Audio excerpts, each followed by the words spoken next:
Selamat datang di Better Now Podcast. Hope you better now. Perkenalkan, namaku Priyatama. Saya baru pulang ke Jepara selama 2 bulan gitu. Jadi biasanya saya stay di Jogja. Terus kerjaan utama saya kalau di Jogja itu commercial director atau ATD atau sebagai produser. Sekarang saya independen gitu. Jadi belum terikat dengan perusahaan manapun karena tahun ini rencana mau full hiatus. Tapi sebelum kita, itu menarik sih, tapi sebelum kita ke sana, boleh tahu gak sih pekerjaan Mas Priyatama ini sebenarnya apa? Tadi kan sebagai produser dan banyak rencana juga ke belakang. Sebelum aku lebih jauh, ada nggak teman-teman yang udah pernah melihat video tadi? Bisa angkat tangan? Ada gak yang gitu? Oh, itu kayaknya iklan apa gitu? Ada gak? Atau ternyata terlibat di proyek ini tanpa sepengetahuan? Oh, ada di sana di bawah pohon ada. Ada yang pernah lihat? Oke, cerita sedikit ya. Jadi proyek ini proyek terlama yang pernah aku bikin. Terlama. Jadi bertim. Jadi kalau di dunia aku nggak pernah bisa kerja sendiri gitu. Jadi ada mungkin 40 orang tim produksi dan itu belum agensi dan teman-temannya untuk proyek ini dan selama setahun sih proyek ini. Setahun. Ya. Dengan tim sebanyak itu dan makan waktu sebegitu lamanya, Mas. Ya, dengan nilai yang nggak besar.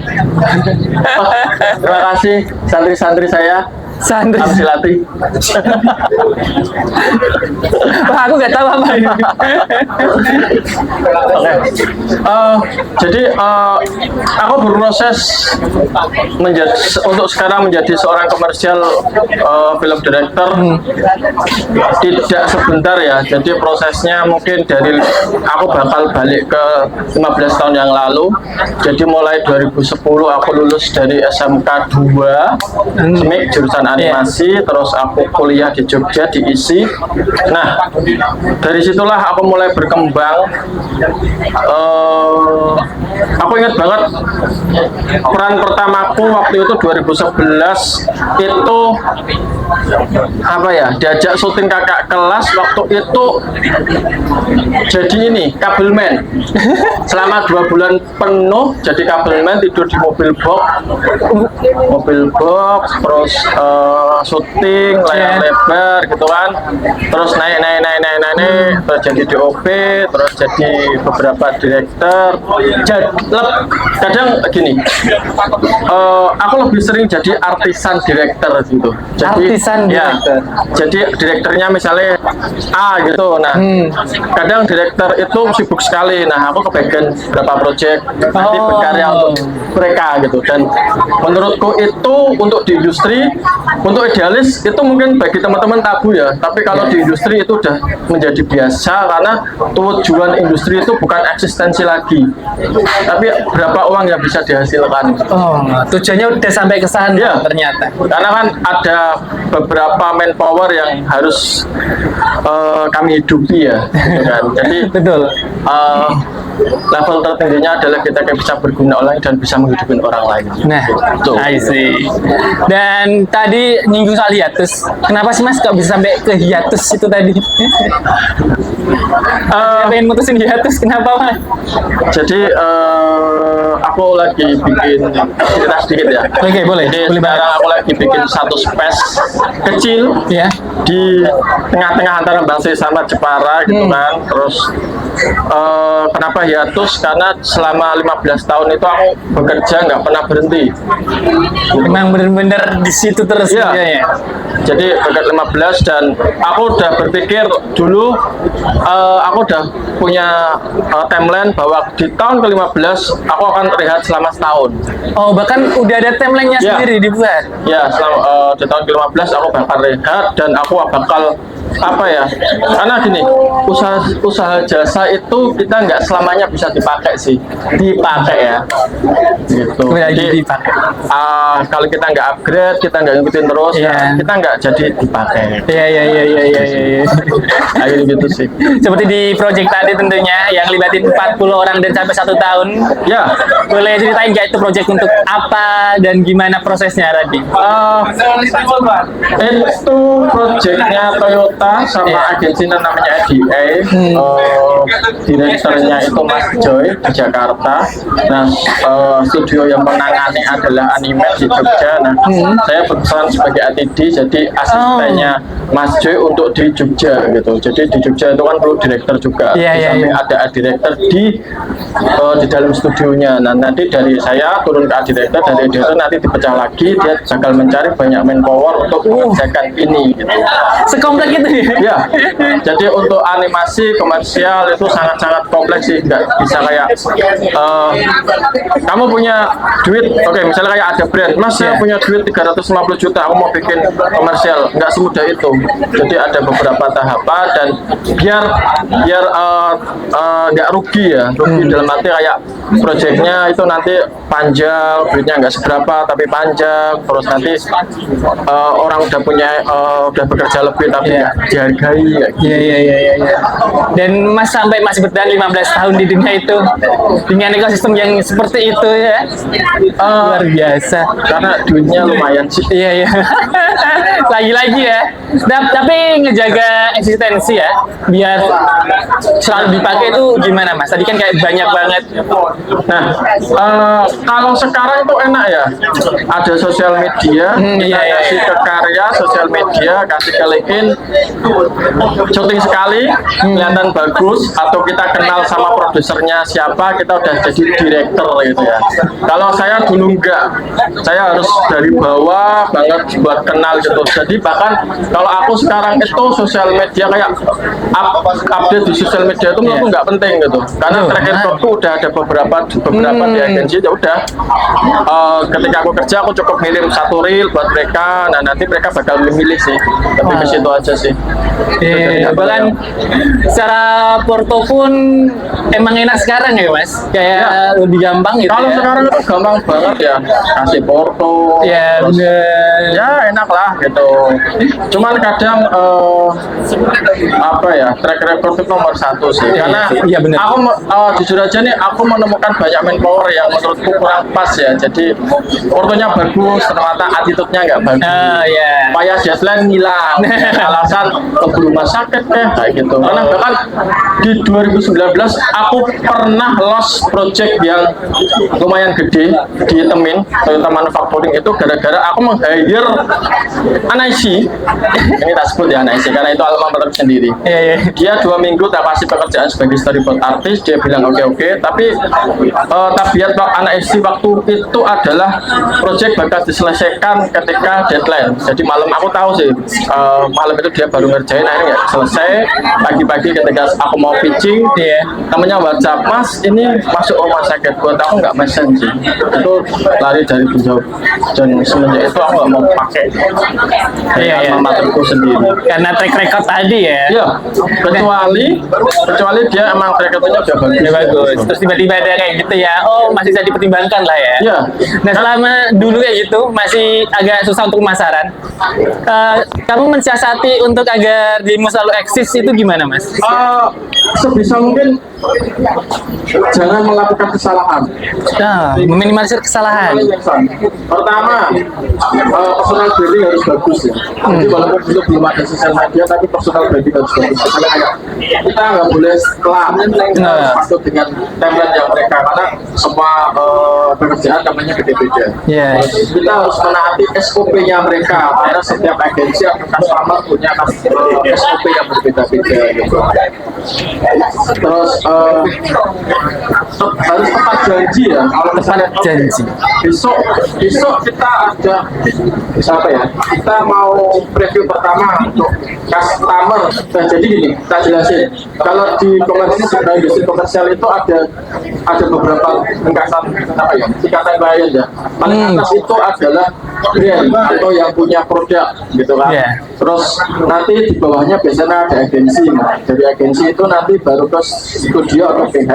Nah, jadi nanti dari PH itu baru dipecah menjadi pekerja kerja. Nah, kalau kita menjadikan sesuatu misalnya targetnya adalah hari Rabu itu kita ada desain, berarti itu hari Senin itu minimal kita harus report yang ada, bukan malah gara-gara kurang sempurna akhirnya hilang dulu. Terus Rabu pagi baru kita ngasih. Itu biasanya otomatis sih nggak pernah dipakai lagi. Oh, jadi termasuk strict dong dunianya berarti strict banget ya? Yes, sangat strict banget sih. Bahkan ketika kamu gini, dari mulai 2017 ketika aku udah waktu itu aku ikut namanya Legus itu kalau kamu tahu dari Psikiatrian. Oh iya tahu. Itu direkturnya apa? Dia direktur utamanya. Itu beberapa setahun lah. Nah, dari dia aku belajar bahwa kalau syuting, jadi aku tidak hanya menghandle animasi, tapi ada beberapa syuting juga. Ketika syuting itu semua BOD adalah sebuah perusahaan. Misalnya kalau kayak Mandiri, berarti semua BOD Mandiri itu harus datang ke lokasi syuting buat melihat. Bahkan ketika kita lagi syuting dan BOD-nya itu pasang nggak senang kan, itu pasti besoknya itu langsung akad. Besoknya? Ya, itu beberapa kali dari agensi kejadian loh kayak gitu.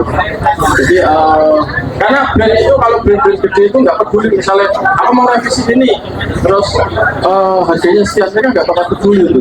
Duitnya kan nggak limit gitu ya. Misalnya kayak project tadi kenapa setahun ya mereka minta revisi ya oke. Nah, ini aja ini cuma senilai tiga kali mobil yang tak buat. Murah meriah. Itu termasuk murah meriah ya mas? Ya. Soalnya apa? Full animasi kah? Terus dengan harga segitu akhirnya murah? Kalau jenengan lihat di Instagramnya ini adalah video dengan full terbanyak. Oh. Silakan dicek. Terakhir aku berapa juta? Jadi bang video-video celana yang lainnya? Ya. Gitu. Karena ini agak ribet. Jadi karakternya ini dari Toyota Global. Terus nanti setiap negara itu cuma boleh satu mobil gitu sih. Biar bisa semuanya. I see. Dan mungkin ini juga menjadi alasannya Mas mungkin bisa dikonfirmasi tidak benar atau enggak dengan mengungkapkan bahwasanya animasi itu punya power yang besar untuk menarik audiens. Bisa iya atau bisa enggak? Gimana itu maksudnya? Untuk bisa idenya kenapa, bisa enggaknya itu kenapa? Ini ketika kita membuat sebuah produk itu kita harus jelas ya audiensnya sebelah mana. Audiens. Ya, yang mau disasar. Oh ya.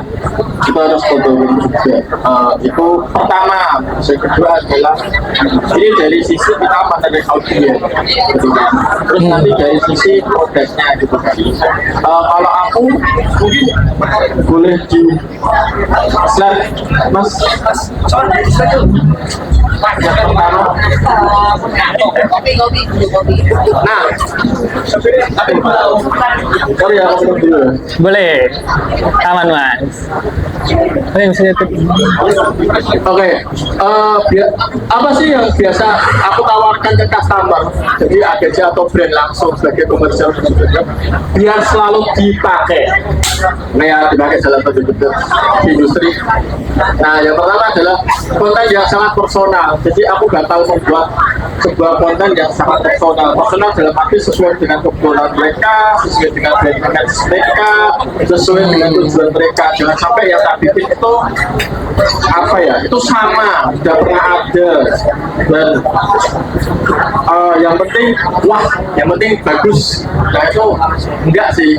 Jadi harus benar-benar personal kayak di Toyota itu. Di Toyota itu mobilnya itu kita scan Scan. Kita scan karena itu biasanya kan kita beli modeling kan, Iya. modelnya baru, jadi kita scan terus biar sangat-sangat sangat sesuai, tapi interiornya sudah bagus. Kalau boleh tanya Mas, untuk bisa kenal dekat dengan karakter dari brand yang kerjasama dengan kita, Mas itu ngelakuin tahapan apa sih, observasi kah atau apa gitu, ada nggak? Oh gini, biasanya kalau kita pakai agensi itu agensi punya tim khusus sih. Mungkin kalau bisa dibocorin boleh dong. Apa ya? Jadi dari si brand bakal bilang, oke aku mau launching produk A gitu kan. Nah itu nanti produknya A, strength point-nya seperti ini, kelebihannya seperti ini, kekurangannya seperti ini, terus produknya ini. Tolong tutupin kekurangannya. I see. Tolong bikin apa namanya kelebihannya. Kayak aku dulu pernah bikin komponen vokalis sekat Indonesia di Jawa Timur. Jawa Timur. Itu tuh dia punya hutan lindung cuma 1 hektar. Oke. Challenge-nya waktu itu cuma simple, Mas. Gimana caranya ini waktu itu membahas sama sekretarisnya ya, kalau di proposal itu kan mereka. Mas, gimana caranya semen Indonesia ini kelihatan perusahaan yang baik, tidak merusak lingkungan. Wow. Oke. Ya udah. Aku bakal mengesut Iya. hutan itu dari beberapa sisi, biar kelihatan itu sangat luas. Gitu. Terus aku waktu itu ngesut CSR-nya mereka. Jadi CSR-nya mereka di beberapa itu kan dia bikin CSR kecil ya, walaupun ada yang lihat gitu. Biar kelihatan dia bisnis itu nggak hanya mencari keuntungan, tapi bisa buat masyarakat juga. Itu sih. Jadi kayak aku bakal memberikan sesuatu yang beda gitu ya. Cuman kita itu kalau kita di industri itu nggak bisa idealis. Apa dayanya? Semua yang aku pengen gitu klien suka terus itu enggak. Biasanya kita discuss dulu. Kalau nggak suka ya udah. Ketika ternyata pesannya bisa nyampe dengan visual itu ya udah kita senangkan mereka biar bisa. Bahkan secara idealisme pun akhirnya kita yang mengalah ya sebagai pengkarya. Ya, jenengan mau jadi pelaku industri atau seniman? Akhirnya lagi kembali ke kata-kata dia, dipakai tadi. Ya, kalau gini, aku pernah ngitung lulusan isi Jogja. Sorry, aku kuliah di Jogja. Dari 4.000 lulusanku itu bahkan nggak ada yang jadi seniman. 4.000 tadi. Ya, di angkatanku. Ketika ya mungkin ada beberapa teman yang sedikit tahu lah gimana caranya menjadi seniman itu.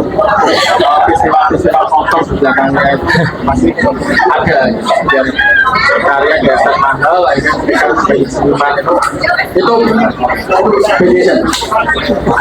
Kalau misalnya jadi nih di suatu pameran pengen kelihatan terkenal, ya udah apa temenmu nih, ambil aja bisa 2 miliar.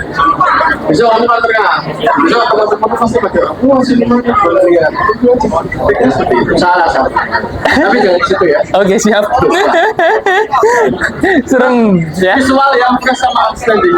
Visual yang fresh. Ketika sekarang zamannya AI, aku bakal saya bakal bikin video yang dari AI juga. Saya bakal riset AI juga. Bahkan kemarin ada Indofood mau bikin argumen reality. Iya. Coba dipilih Mas. Video kedua. Butuh audionya, ada audionya ya? Ya ada.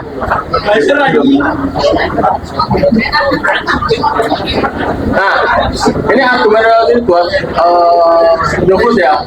Nah, kayak gitu. Walaupun proyeknya nggak jadi, aku udah berusaha riset dan udah bisa menghadirkan gitu. Oke, akhirnya tetap harus mengikuti pasar ya, Mas. Harus sekarang trennya apa harus kita ikutin gitu. Ini kan dia keluar dari oriental, terus naga kayak gitu lah. Ada nemu kesulitan nggak, Mas? Atau malah sangat ternyata kok kagok habis? Enggak, soalnya saya sekarang udah nggak ngerjain ya, cuma Ya baca sih. Oh bu, damn. Cuman nunjuk aja dia. Iya. Yang penting aku punya kayak gini di sisi. Iya. Jadi kayak berarti ya udah dari orang aja. I see. Udah nggak saatnya. Mungkin beberapa 10 tahun yang lalu aku masih bisa ngulang kulit. Gender dan lain-lain. Nah, sekarang kok enggak ya. Mending kulit yang lain. Iya. Nah, yang ketiga bisa memanfaatkan momentum. Cerita sedikit, Kak. Jadi waktu itu ada tawaran satu iklan Aneka Studio, Cika Maggi. Nah, momentum sebelum itu Pak Ariswet bikin iklan seperti itu.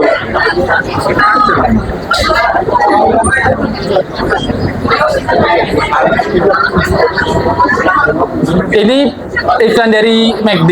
Yes. Oke, mungkin teman-teman bisa lihat di tabnya.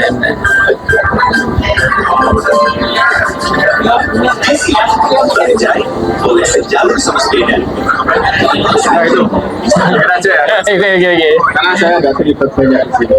Nah, itu momentumnya adalah satu bulan kemarin itu Pokari itu bikin apa namanya project ya seperti ini. Tapi akhirnya dari Jepang. Waktu itu McD jatuh lewat bentuk agensi dari Jakarta, pengen buatan seperti itu. Dan kita di studio waktu itu belum pernah masalah. Oke. Jadi kalau kamu lihat ini seolah-olah 2D ya, sebenarnya itu 2D. Nah, akhirnya momentum itu kita apa namanya? Kita ambil dengan segala riset, akhirnya jadi dan memuaskan banyak pihak. Itu momentum dari sisi kita. Yang kedua adalah kita harus peka untuk mengambil beberapa momentum sih. Misalnya kayak sekarang lagi tren apa nih, apa. Nah udah pendekatan visual atau yang mau kita ajukan ke customer itu harus sesuai dengan momentumnya sih. Boleh bikin tren sendiri itu boleh, cuman itu pasti lebih boros secara finansial. Akhirnya spendnya lebih banyak. Ya, kita harus mengedukasi masyarakat. Oh iya, akhirnya ke situ. Ya benar. Ini aku mau tanya agak balik ke yang kedua, Mas. Yes. Gimana teman-teman di sini yang selaku pengkaryaan gambar juga yang akhirnya mau ikutin tren bisa tahu kalau wah ini karyaku udah fresh dan outstanding nih. Apakah ada karakter untuk mencapai ke situ nggak ya, Mas? Atau emang itu dari feel aja? Kita harus pisah ya. Oke. Jenengan mau berbicara dari sisi seniman yang punya garis, seniman atau dari sisi Bisnisnya tadi. jenengan seorang bisnis industri. Kalau dari seniman saya nggak berani ya, karena saya bukan seniman sekarang. Aku bicara dari bisnis.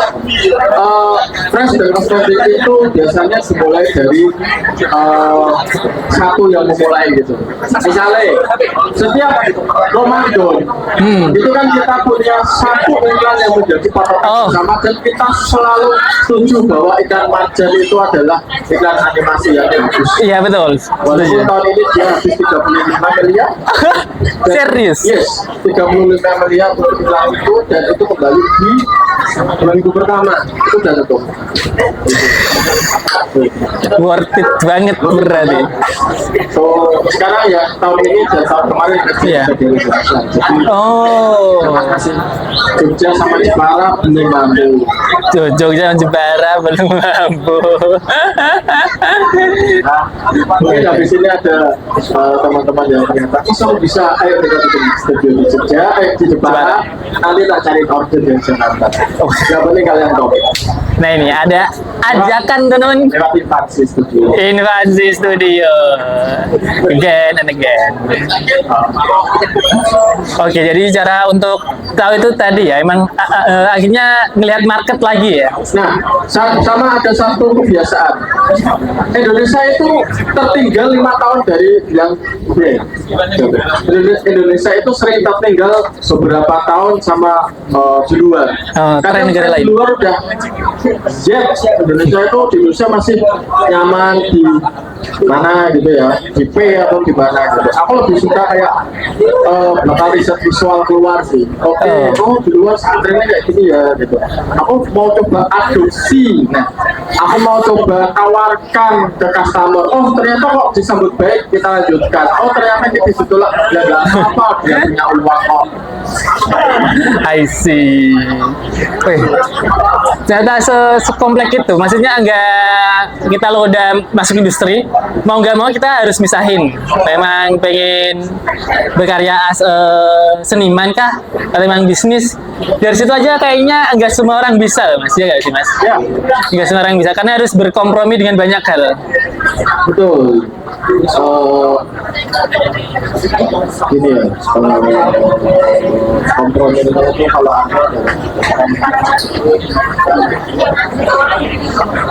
aku udah bekerja untuk gimana ya, di beberapa tahun terakhir itu aku bukan bekerja untuk diriku sendiri. Ya, akhirnya tadi. Jadi aku bekerja untuk orang asisten di Jogja itu yang cukup aku itu udah 10 tahun. 10 tahun. Terus ketika Iya. ketika aku ya susah itu juga tak diliputin Wow. mereka sedang dan orang-orang seperti itu tuh nggak bisa jenengan dapatin secara instan, tiba-tiba kamu nggak bisa, itu harus dengan putra dengan baik. Mereka itu tidak bekerja untuk uang sih, cuma bekerja untuk kenyamanan. Itu yang makanya kalau aku lebih lari ke industri. Industrinya. Karena emang udah ngidupin orang banyak. Ya, karena setiap bulan itu ada target berapa yang aku harus penuhin. Kalau ini nggak target berarti besok perusahaan itu tutup. Karena yang Konsekuensinya besar. Kamu yang harus kita ketahui juga sekarang itu project itu nggak ada DP di depan, full 100% di belakang. Oh, Yes. waduh.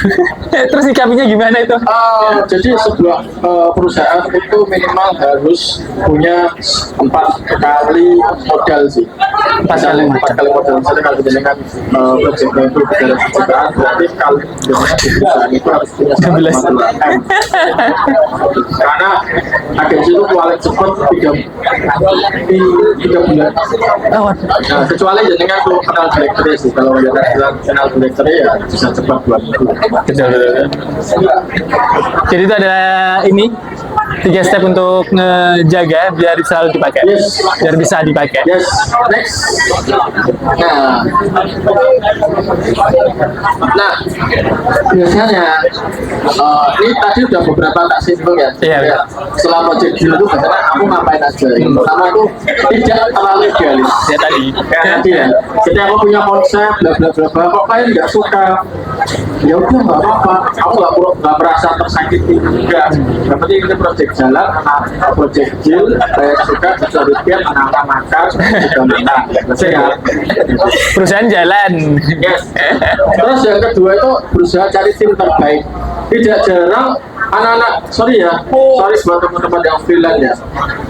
Ya semua, tapi aku pernah menemukan orang-orang freelance itu selilang atau bahkan aku pernah dia minta dibayar full tapi kerjanya kayak gitu. Waduh.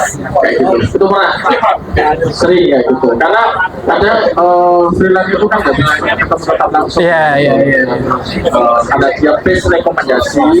Misalnya jenengan, aku tanya jenengan rekomendasi. Ini ada. Ya udah ketika dia bilang, aku tanya jenengan kita langsung aja mas. Kayak gitu. Nah, kayak gitu. Terus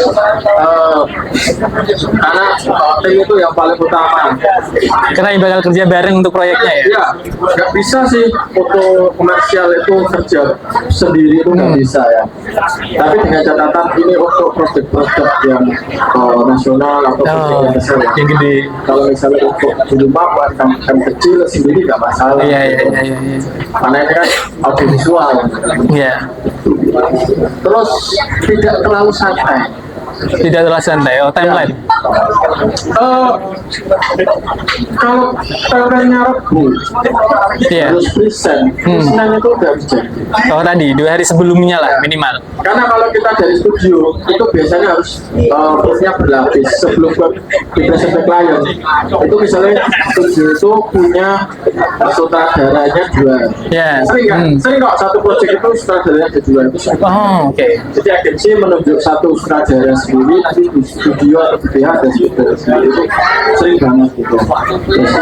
Terus kita harus proof dulu, terus nanti dari agensi udah proof dulu. Kayak gitu. Itu kan makan waktu ya. Iya, benar. Nah, nanti belum kalau udah ke klien, nanti dari klien biasanya lewat marketing dulu, terus nanti marketing harus di proofing dulu. Jadi ada satu hari sekitar yang untuk itu. Gitu. Oke.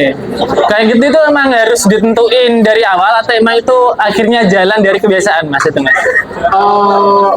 Kalau di proyekku itu Iya. biasanya kayak gitu sih. Mereka udah tahu sih. Jadi soal masih 2 hari atau sehari. Terus lebih enak kerjanya cepat terus dan rampung. Benar juga sih Mas. Iya, kalau aku syuting gitu, Astra Jadwal aku selalu punya 3 plan gitu. Plan Oke. A jam segini dulu. Nanti kalau ini gagal ada plan 2. Nanti kalau ini kesalahan sedikit apa ada plan 3. Iya. Semua ada plannya gitu sih. Jangan sampai kita pulang nggak dapat Apa-apa. Harus benar-benar mensiasati itu Iya. waktu gitu ya. Ya, bagi misalnya teman-teman itu mungkin kalau ada yang jadi sinematografer, Iya.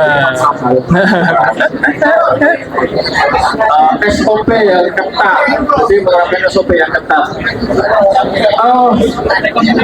Setiap project ada SOP-nya sendiri, setiap perusahaan itu Punya SOP-nya sendiri. setiap agensi semuanya punya SOP. Bahkan setiap individu itu juga punya SOP sendiri gitu. Jadi jangan sampai kalian dengan kamu saya itu bikin sebuah pekerjaan itu sak pelakunya terus lagi kalau nggak gitu kamu belum pasok nanti dulu ya kamu nunggu aku lah kamu tuh siapa gitu. Kalau yang punya grup kamu tuh siapa Iya pasti ya. Biasanya kok dia mau ngerjain kayak gitu itu pasti. Jadi SOP itu akhirnya menentukan standar kita sendiri ya. SOP satu. Oke. Terus melakukan promosi. Nah, kalau sekarang itu promosinya bisa online ya. Ya. Gitu. Jadi katakan lebih gampang lah ya. Ya, kamu kalau lihat Instagram itu mah nggak ada postingan. Betul, aku sangat sulit mencari ya. Karena kira-kira waktu itu nggak ada, nggak apa-apa. Gitu. Kalau aku di levelku juga nggak perlu itu. Gitu. I see. Karena aku punya planning tersendiri di orang-orang yang Ya, ya, beberapa ya, sih ya. kerja bareng sekarang jadi petinggi di sebuah apa-apa. Iya.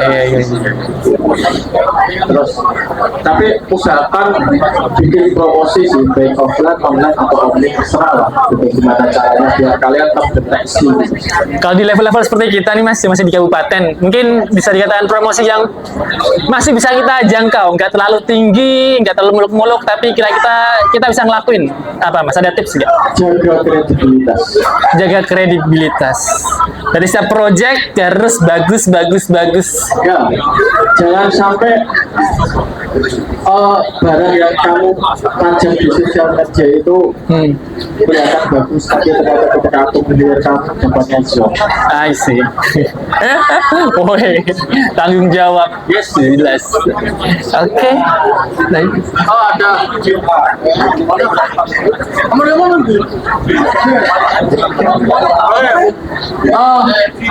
Ini masalah yang biasa membuat Anda tidak dipakai ya. Oke.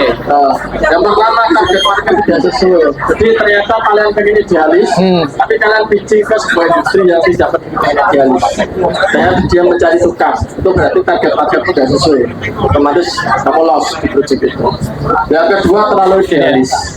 Ya, idealis itu perlu cuman ya Harus ditakar lah ya. Semua kamu bisa idealis. Iya. Itu sih. Terus terlalu santai. Jadi temennya besok ya nanti malam. Akhirnya kan kita nggak tahu ternyata kamu malam itu pingsan. Proyekmu nggak jadi. Iya. Manajemen waktu. Apa? Terus pengeluaran yang berlebihan untuk mendukung mood. Wah, seru ini. Anak muda masih relate ini. Ada yang tahu nggak maksudku ini? Kalau bisa tahu angkat tangan dapat hadiah. Wih, ada yang tahu nggak? Maksud dari poin keempat teman-teman, mengeluarkan yang berlebihan untuk mendukung mood. Ada yang Jadi aku kalau konser tidak di Amerika nggak bisa. wis. Benar.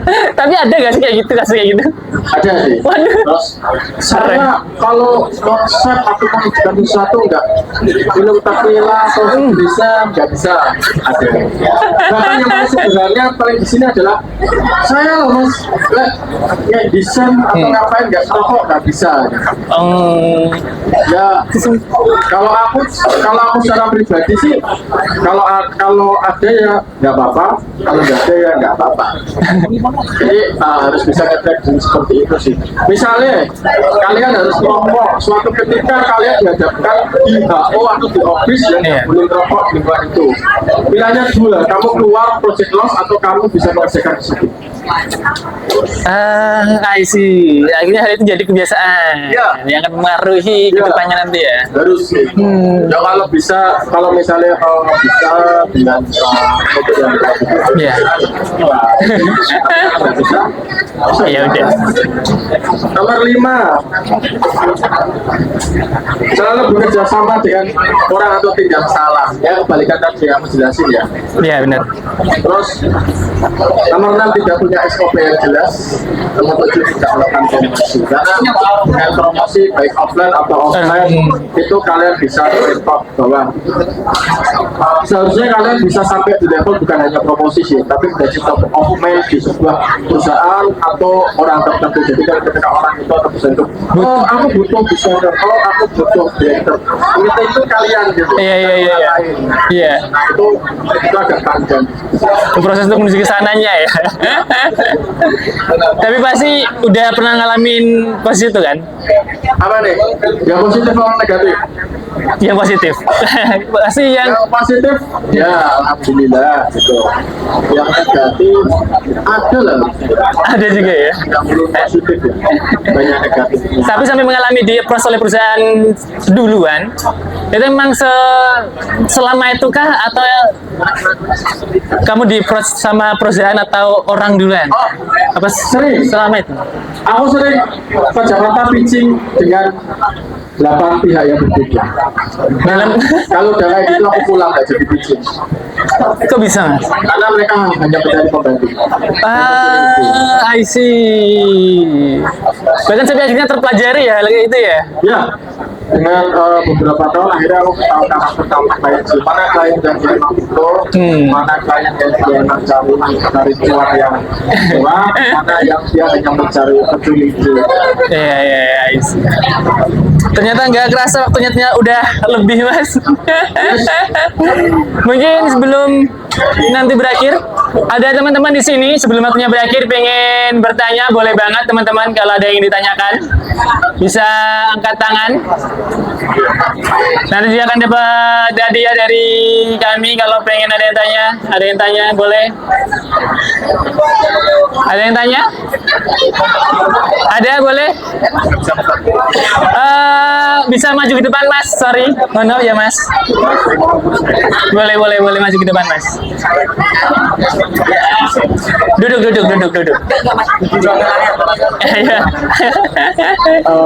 Kenalan dulu. Sebelumnya perkenalkan nama saya Anton. Mungkin jujur pertama saya nggak terlalu fokus di bidang industri ini, tapi saya punya cukup banyak lingkungan yang memang fokus di industri ini. Nah, kalau saya coba tangkap dari penyampaian sampean ya mas, maaf ya mas aku nggak lupa namanya, itu lebih fokus ke dunia yang memang lebih ke profesional. Nah, aku ingin ngerti sih mas. Cibono, ada. Awal mula pembangunan portofolio panjenengan ketika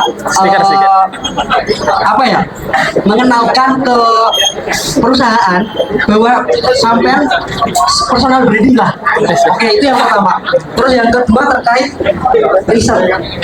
Setiap project atau desain pasti kan punya riset.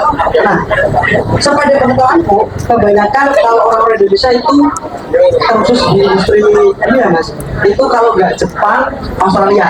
Nah, tadi juga sampai juga menyinggung terkait harus ke negara itu atau enggak dan seterusnya. Nah, aku ingin ngerti sejauh mana sampai debut proses panjangnya gitu Mas. Mungkin itu sih Mas. Coba. Dengan Mas satu lagi. Mas Umar kuliah di mana? Apa kuliah sekolah di mana? Sekarang kuliah di Jogja. Pas. Aku yang sama. Mas Mam, Mas Mam. Lagi ya. Mas Umam, pasti kamu tahu nyantre ya. Jadi kalau mungkin sampai sekarang pasti kita sebagai angkatan bawah atau awal kuliah itu disuruh mengabdi ke kakak kelas. Itu pertama. Dari situ kita emang susah waktu itu. Kita itu kayak diproses. Cuma dari situ kita kayak udah mulai dikenal nih. Oke, ini Mas, ini si A. Oke, ini kerjanya bagus nih. Besok TA diajak ya gitu.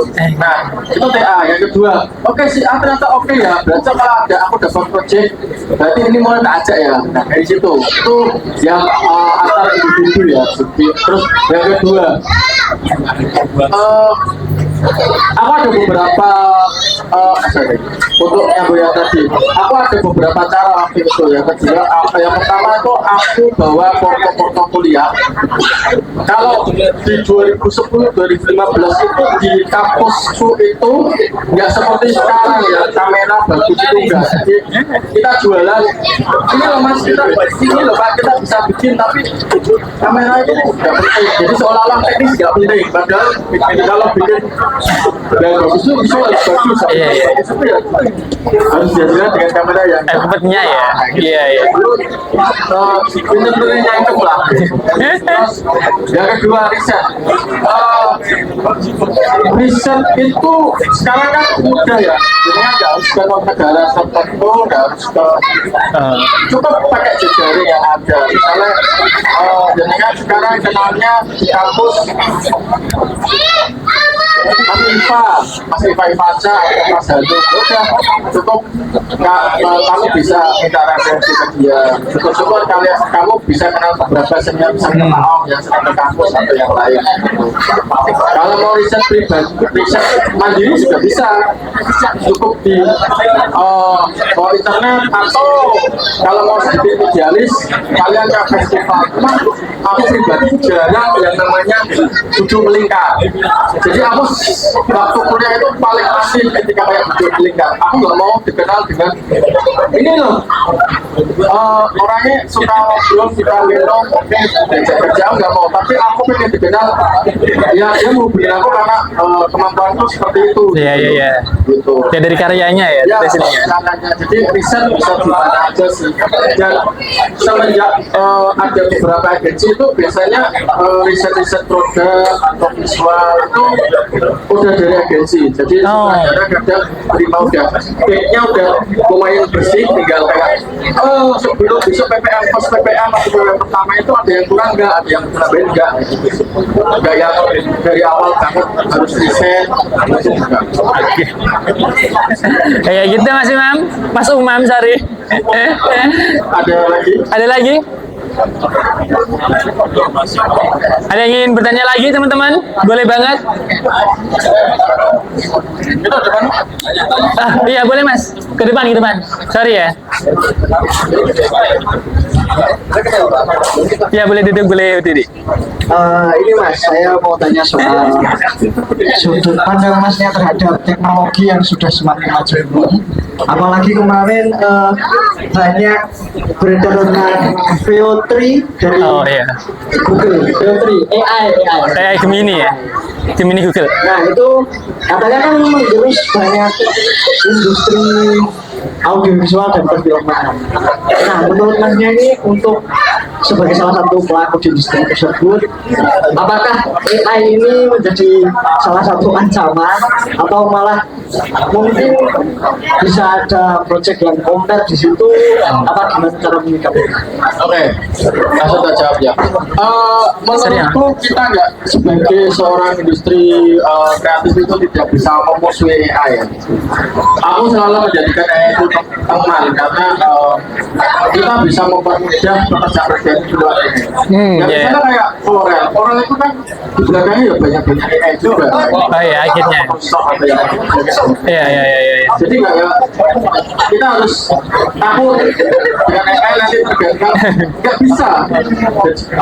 Nggak ada beberapa yang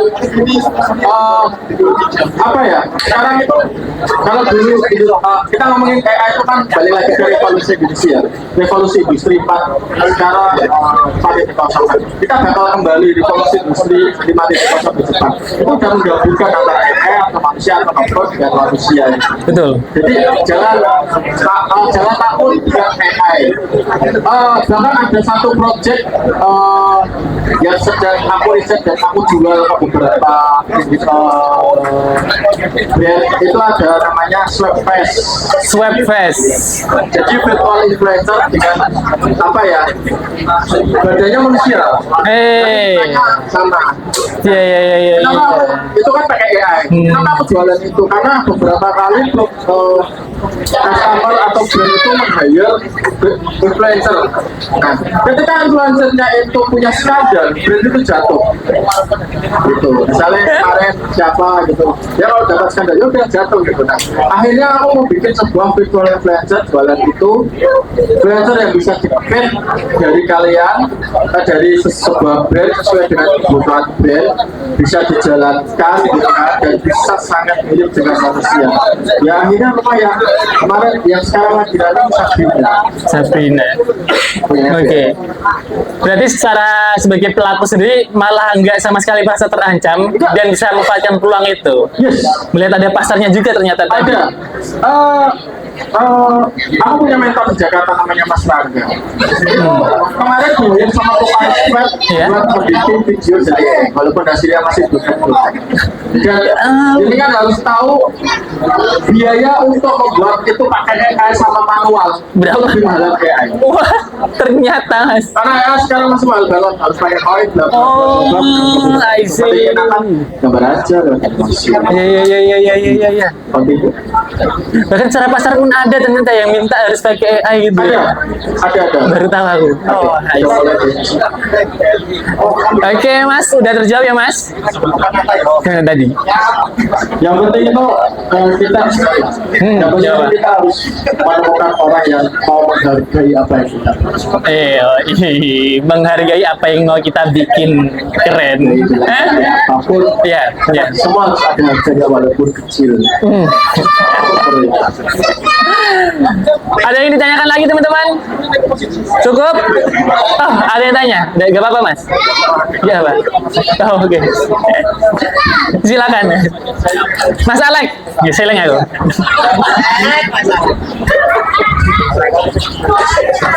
Oh iya, sebelumnya ini mungkin pertanyaan saya itu di luar dari konteks ya Mas ya. Berkaitan dengan industri kreatif, ini kan memang sekarang sudah merambah ke beberapa apa namanya ya, apalagi di saya kan di pendidikan. Bahkan sekarang itu dalam dunia pendidikan, apalagi guru itu dituntut untuk bisa, terutama sekarang itu Canva. Nah, dari situ saya berpikir Oke, ternyata sekarang dunia industri kreatifnya sudah merambah ke pendidikan di dunia saya yang sekarang. Itu saya ingin menciptakan lingkungan yang berbeda. Apalagi saya berada di sekolah baru, ingin menciptakan lingkungan yang berbeda, ingin menciptakan inovasi-inovasi yang berbeda.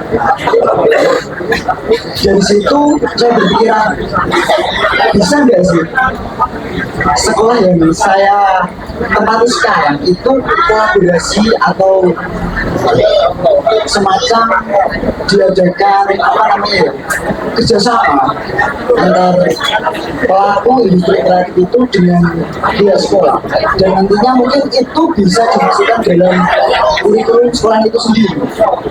Saya melihat yang sudah merambah dunia itu, saya juga di media sosial itu seperti Blue brand masuk ke dunia pendidikan.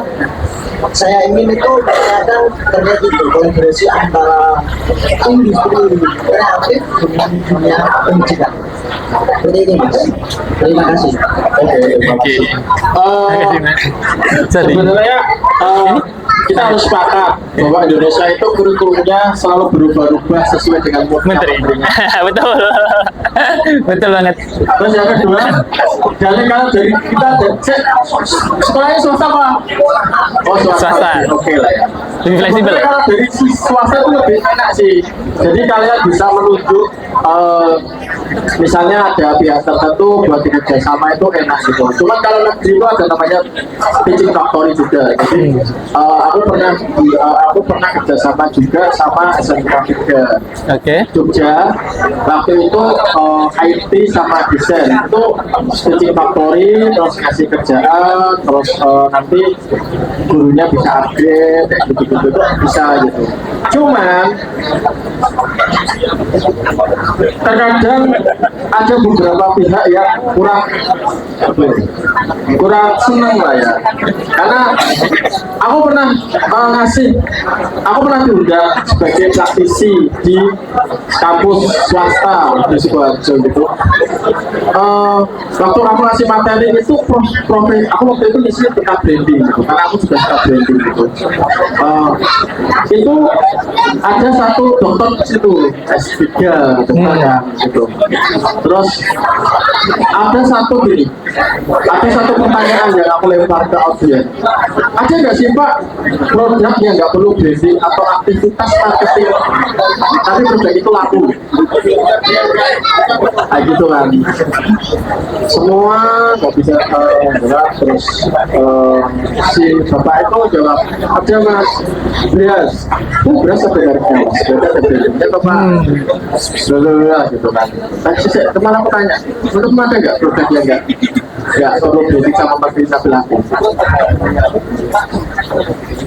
Ada yang tahu nggak produk yang perlu branding atau marketing tapi dia laku? Kayaknya bahkan mungkin nggak ada deh. Atau ada? Ada. Oh. Jadi salah satu produk yang nggak perlu branding sama marketing itu adalah kain kafan. Karena yang pakai itu nggak protes kalau dia kepanasan. Karena kembali lagi ke kita branding itu hanya bisa bekerja di makhluk yang bernapas dan punya akal. Oke. Benar. Kalau mau makan mie, ya udah nanti Indomie kasih sedang masih. Aku pengen Indomie kok nanya Indomie. Iya. Nah itu Mas, kadang-kadang kalau dari aku sebagai sisi orang luar atau dari sisi industri mau masuk itu di dalam itu kadang ada yang rasa digurui gitu. Karena jujur aja di tempat umum, di kampus umum itu cuma berapa sih dosen yang dia praktisi kayak gitu, atau dia industri cuma berapa lah kayak gitu. Yang lain hanya textbook. Ya, aku juga bisa kalau cuma baca gitu. Kayak gitu. gitu. Nah, susahnya di industri seperti itu. Nah, kemarin pemerintah sempat di zamannya Menteri yang kemarin ada di Factory gitu. Cuman aku nggak tahu ya, karena kamu dari industri sekarang itu menarik sih. Jadi beberapa industri itu ditarik ke SMK atau vokasi itu dibayar secara layak. Cuman nggak tahu ya sekarang. Cuman kalau di swasta, kalau jadi misalnya sekolahmu di Jepara, terus pengen kayak gitu, ya mungkin bisa kerjasama dengan instansi atau studio lain. Cuman aku belum melihat di Jepara itu bisa bersatu sih. Jadi mereka masih banyak individu. Padahal menurutku ketika ini bisa bersatu, bisa dijadikan sebuah wadah aktif. Terus nanti ada yang bisa cari project, semua bisa ikut di situ. Gitu. Iya, ya industrinya terbuat lah. Ya jalan gitu, gitu. Oh, menarik itu. Lebih baik. Siapa tahu dari sini jadi pemantik, Mas. Ya lebih baik. Mas tahu gila di sini. Bisa gitu. Oke. Ya gitu. Mungkin cukup ya. Oke, aku mau apply satu video lagi. Oh, boleh. Butuh audio, Mas. Bisa audio. Baik. Sebagai penutup, mungkin aku sekalian pamit sebelum di-play. Ya, mungkin kasih closing statement atau apa untuk pamit itu play video. Oke, kalau dari aku jangan takut untuk menjadi profesional dan jangan takut nggak dipandang punya idealisme, karena semakin apa ya ke depan itu